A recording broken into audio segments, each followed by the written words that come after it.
یزید لعنتی دفع ہوا نا، 3 سال 7 ماہ کے بعد اس کی حکومت جب ختم ہوئی، اس کے بعد یہ اپنے محل میں، روایات میں آتا ہے سسک سسک کے تڑپ تڑپ کے مرا. شراب نوشی بہت تھی اس کی، کثرت سے شراب پیتا تھا اور مرض ایسا لگا کہ اپنے محل کے کمرے میں سسک سسک کے مرا.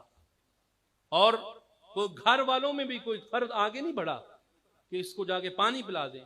اور جب یہ مر گیا لعنتی کتا خنزیر، تو روایات میں آتا ہے کہ جسم سے اس قدر گندی غلیظ بدبو آتی تھی کہ کوئی پاس نہیں گیا. اسے اٹھایا گیا اور وہی دمشق کے قبرستان میں ایک جگہ رکھ کے اس کے اوپر مٹی ڈال دی گئی، اور پھر کافی عرصے تک اس کی قبر کا نشان ملتا تھا. اور لوگ جب عاشقان اہل بیت کربلا میں جاتے تھے نا، تو لوگ اس کی قبر پہ پتھر مارتے تھے. اور اب یہ تقریباً کوئی 100 سال سے جس جگہ اس کی قبر ہے وہاں پر سیسا پگلائی کا کارخانہ ہے، اور عین اس کی قبر کے اوپر پٹی ہے، پٹی جس کے اوپر وہ جو سیسا ہوتا ہے میلٹ ہوتا ہے، پگلایا جاتا ہے، وہ جو آگ کی بھٹی ہے اس جگہ پہ جس جگہ پہ عین یزید کی قبر تھی. اور پھر روایات میں آتا ہے قبلہ کہ مختار سقفی جو ان دنوں جب یہ واقعہ ہوا قید تھے ابن زیاد کی جیل میں، اور مختار سقفی جب آزاد ہوئے انہوں نے اپنی پوری سپاہ تیار کی اور یہ اعلان کیا کہ جتنے بھی یزیدی فوجی تھے امام حسین علیہ السلام کے قتل میں جو جس طرح بھی شامل تھا، ان کے گھروں کو نشان لگائے جائیں اور ان کے گھروں کو مسمار کیا جائے، گرایا جائے، اور جس نے جس طرح امام حسین علیہ السلام کے قتل میں شرکت کی اسے اسی طرح قتل کیا جائے. روایات میں آتا ہے کہ عمر ابن سعد کا بیٹا تھا حمس، جب اسے پکڑ کر لایا گیا نا مختار سقفی کے سامنے، پوچھا تیرا باپ کہاں ہے؟ کہا، وہ حمس کہنے لگا کہ وہ گوشہ نشینی کر گیا ہے. تو مختار سقفی نے کہا شرم نہیں آتی اسے؟ اب گوشہ نشینی کر گیا ہے؟ نواسہ رسول کو قتل کرنے کے بعد اسے گوشہ نشینی یاد آئی. اور حمس کو پکڑا گیا، 18 سال کا بیٹا تھا. کہا فوجیوں کو بھیجا کہ جاؤ لے کے آؤ عمر ابن سعد کو. عمر ابن سعد کو پکڑا گیا، لایا گیا. فرمایا لعنتی بتا کن ہاتھوں سے تو نے تیر پھینکا تھا اہل بیت کے خیموں کی طرف؟ تو سر نیچے کر لیا. فرمایا اب شرم ساری کیا؟ اب روایت میں آتا ہے کہ مختار سقفی نے حکم دیا کہ اس کے بیٹے کو اس کے سامنے قتل کرو. اب اس کے بیٹے کو قتل کیا گیا، اسے دفن کر دیا گیا، اور پھر اس کے ہاتھ اور پاؤں کاٹے گئے، پھر اس کی گردن اتاری گئی اور اس کو آگ لگائی گئی. اور پھر روایت میں آتا ہے کہ حضرت مختار سقفی نے ابراہیم بن مال کے اشتر، یہ جو ابراہیم تھے یہ غازی عباس کے دوست تھے، بچپنے کے دوست تھے، لیکن جن دنوں میں یہ شہدائے کربلا کا معاملہ چل رہا تھا، یہ جو اہل بیت کا قافلہ جب کربلا میں تھا ان دنوں یہ قید میں تھے. حضرت ابراہیم بن مال کے اشتر رضی اللہ تعالیٰ عنہ، اور مال کے اشتر جانتے کون ہیں؟ یہ صحابی علی علیہ السلام ہیں. اور مختار سقفی نے حضرت ابراہیم بن مال کے اشتر رضی اللہ تعالیٰ عنہ کی ذات اقدس کو 20,000 کا لشکر دیا اور حمص کی طرف روانہ کیا کہ جاؤ. ابن زیاد وہاں پر موجود تھا، ابن زیاد، اس کی 30,000 سپاہ تھی. 30,000 سپاہ کے ساتھ ابن زیاد حمص میں تھا. تو ادھر سے ابراہیم بن مال کے اشتر 20,000 کے لشکر کی طرف کے ساتھ حمص گئے اور دریائے فرات کے کنارے میدان کا انتخاب کیا، اور وہاں پر فوج ساری رات حضرت ابراہیم بن مال کے اشتر اس شوق میں، اس جنون میں، وہ جو بدلے کی آگ تھی نا حضرت امام حسین علیہ السلام کی اور غازی عباس علیہ السلام کی، وہ جو بدلے کی آگ تھی دل میں، وہ ساری رات حضرت ابراہیم بن مال کے اشتر رضی اللہ تعالیٰ عنہ کی ذات اقدس اپنی فوج کو سیدھا کرتے رہے اور فجر تک اپنی فوج اپنی سپاہ کو سیدھا کیا. فجر کی نماز ادا کی اور فجر کے بعد جنگ شروع ہوئی. روایات میں آتا ہے کہ بڑی گمسان کی جنگ ہوئی، دونوں طرف سے ہلاکتیں بھی ہو رہی ہیں، شہادتیں بھی ہو رہی ہیں. حضرت ابراہیم بن مال کے اشتر ظہر کا وقت آیا، اپنے ساتھیوں کے ساتھ نماز ادا فرمائی. نماز ادا کرنے کے بعد پھر ایک مرتبہ حملہ کیا. جب اب حملہ کیا نا تو اب ابن زیاد کی جو فوج تھی لڑکھڑا گئی، لوگ بھاگنا شروع ہوئے. اب کچھ لوگ بھاگے فرات کی طرف، جنہوں نے فرات میں چھلانگیں لگائی وہ بھی مر گئے، جو واپس پلٹے وہ قتل ہوئے. روایات میں آتا ہے کہ ابن زیاد کی فوج کا جو سپاہ سالار تھا شرحیل ابن زر الکلاہ، یہ لعنتی بڑا طاقتور تھا، اپنے وقت کا مشہور پہلوان تھا. حضرت ابراہیم بن مال کے اشتر نے اسے قتل کیا.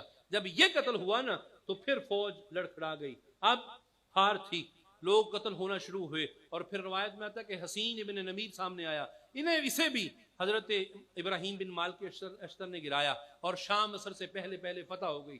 جب فتح ہوئی نا، آپ نے اپنے سپاہیوں کو حکم دیا کہ فلاں فرات کے کنارے پر میں نے ابن زیاد کو دیکھا ہے، شاید وہی ہے، اس کی ٹانگیں، لاش کی ٹانگیں مغرب کی طرف ہیں اور اس کے پورے جسم پر خول چڑھا ہوا ہے، لازمی وہی ابن زیاد ہے، جاؤ اسے لے کے آؤ۔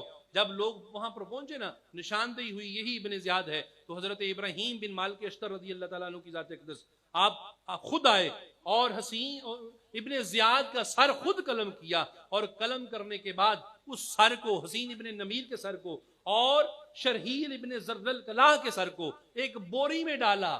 اللہ اکبر، وہ سر حسین ہی تھا جو نیزے پہ بلند تھا، یہ وہ سر نہیں ہے کہ انہیں بھی بلند کیا جائے، بلکہ یہ وہ سر ہیں جو غلاظت کا منبع ہیں، جو نجاست کا منبع ہیں، جو غلاظت سے بھرے ہوئے ہیں، جو نجاست سے بھرے ہوئے ہیں، ان کا علاج یہی ہے کہ انہیں بوریوں میں ڈالا جائے۔ وہ سر حسین تھا جو کٹ کے بھی بلند تھا، یہ وہ سر نہیں ہے، بوری میں ڈالے یہ سر، اور اس کے باقی جسم کو آگ لگا دی گئی، اور یہ سر دارالامارت حضرت مختار سقفی کی بارگاہ میں بھیجے گئے۔ کوفہ میں جب یہ سر گئے نا، جس جگہ 6 سال پہلے ابن زیاد بیٹھا تھا اور سامنے سر حسین تھا، اور یہ ظالم سر حسین علیہ السلام کی توہین کر رہا تھا، آج اسی جگہ حسین کا غلام بیٹھا ہے، مختار سقفی بیٹھے ہوئے ہیں، اور سامنے اس لعنتی کا سر اور باقی ظالموں کے سر ہیں۔ اب مختار سقفی اپنے تخت سے اٹھے، یہ جو دارالامارت کی کرسی تھی، اٹھے اور سر کے پاس آئے اور فرمایا، لعنتی، کل اسی جگہ بیٹھ کے میرے امام کے سر کی توہین کرتا تھا نا۔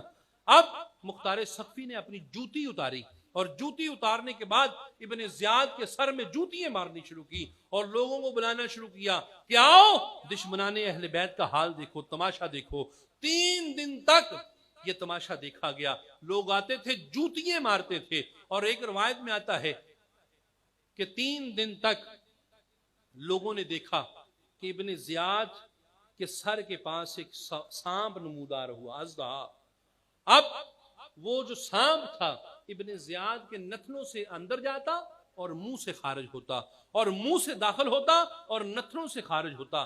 3 دن تک اللہ تعالیٰ کی طرف سے یہ عذاب رہا ابن زیاد کے سر پر، جو لوگوں نے دیکھا۔ اور پھر مختار سقفی نے یہ سر حضرت امام زین العابدین کی بارگاہ میں بھیجے، مولا آپ کے بابا کے قتل کا بدلہ تو نہیں لے سکا، لیکن یہ ہلکا سا میں نے کوشش کی تھوڑی سی، اسے قبول فرما لیجئے۔ جب یہ سر حضرت زین العابدین علیہ السلام کی بارگاہ میں پیش ہوئے نا، تو اللہ کی طرف منہ کر کے عرض کیا، اللہ بے شک تو بہترین بدلہ لینے والا ہے، اور یہ بدلہ تم نے لیا ہے۔ دوستان محترم، بہت لمبی چوڑی گفتگو ہے، اور روایات میں آتا ہے کہ جتنے مختار سقفی اور محمد بن حنفیہ نے سپاہی یزید قتل کر سکے قتل کی، اور جو باقی بچتے تھے، لوگ کہتے ہیں، اہل عراق لکھتے ہیں کہ جو باقی بچے، ان کے ساتھ جو قدرت نے انتقام لیا وہ اس سے بھی برا تھا۔ روایات میں آتا ہے کہ ایک شخص جو فرات کے کنارے پر سپاہی مامور تھا، پانی روکا تھا جس نے، ان لوگوں میں یہ شامل تھا، وہ ایک شخص، ایک سپاہی تھا۔ روایات میں آتا ہے کہ ساری زندگی جب تک زندہ رہا اس کے منہ سے پانی کی مشک لگی رہتی تھی، پانی پیتا رہتا تھا، پیاس نہیں بجھتی تھی، اور آخر جب مرا نا تو اس قدر پانی پیا کہ پیٹ پھٹ گیا، اور اس سے اس کی موت واقع ہوئی۔ اور ایک روایت میں آتا ہے کہ ایک شخص نے بھاگتے ہوئے کوفہ میں آ کے خوشخبری سنائی تھی کہ معاذ اللہ علیہ باللہ تعالی باغی قتل ہو گئے ہیں۔ روایت میں آتا ہے کہ وہ اندھا ہو گیا، اور اندھا ہو کے مجنون ہوا، ساری زندگی صحرا میں دوڑتا رہا، بھاگتا رہا، ہائے العطش کرتا رہا، پانی کرتا رہا۔ اور پھر ایک روایت میں آتا ہے کہ یہی قصہ، یہ کہانی، یہ جو روایت تھی بیان کر رہا، اور بلکہ علامہ علوسی رحمۃ اللہ علیہ نے بھی اسے نقل کیا ہے کہ ایک مرتبہ کوئی شخص یہ بات کر رہا تھا کہ جن لوگوں نے امام حسین کے قتل میں ذرا سی بھی کوشش کی، اللہ تعالیٰ کی ذات اقدس نے اس سے انہیں انسانیت کے لیے عبرت بنا دیا۔ تو وہ جو شخص تھا شرارتی، وہ کہنے لگا، اے اہل عراق، تم جھوٹ بولتے ہو، میں تو خود معاذ اللہ قتل حسین میں شامل تھا، مجھے تو کچھ نہیں ہوا۔ روایت میں آتا اسی مجلس میں بیٹھا وہ دیے کی چنگاری بجھانے لگا تھا، اس نے ہاتھ آگے کیا نا، جب اس انگلی کو اس دیے سلائی سے وہ آگ پڑی اور سارے جسم کو آگ لگ گئی، سارا جسم جھلس گیا اور وہ پانی کی طرف بھاگا۔ جب نہر پہنچا نا، نہر میں چھلانگ لگائی اور لوگوں نے جب اس کے جسم کو باہر نکالا، روایات میں آتا ہے کہ سارا جسم جل کے خاک ہو گیا تھا، راکھ ہو گیا، کوئلہ بن گیا۔ اس لیے دوستان محترم، میرے نبی علیہ الصلوۃ والسلام کا بھی فرمان علی شان تھا، وَمَن مَاتَ عَلَى بُغْضِ آلِ مُحَمَّدٍ مَاتَ کافرا، کہ جو شخص آل محمد کے بغض میں مرا وہ کافر مرا۔ اور جن لوگوں نے آل محمد علیہ الصلوۃ والسلام کی تکلیف میں ذرا سا بھی حصہ لیا، وہ کائنات کے لیے عبرت کا نشان بنے۔ اللہ پاک کی بارگاہ عالیہ میں عرض ہے کہ اللہ پاک ہم سب کو حقیقی معنوں میں آل رسول صلی اللہ علیہ وسلم کا احترام کرنے کی توفیق عطا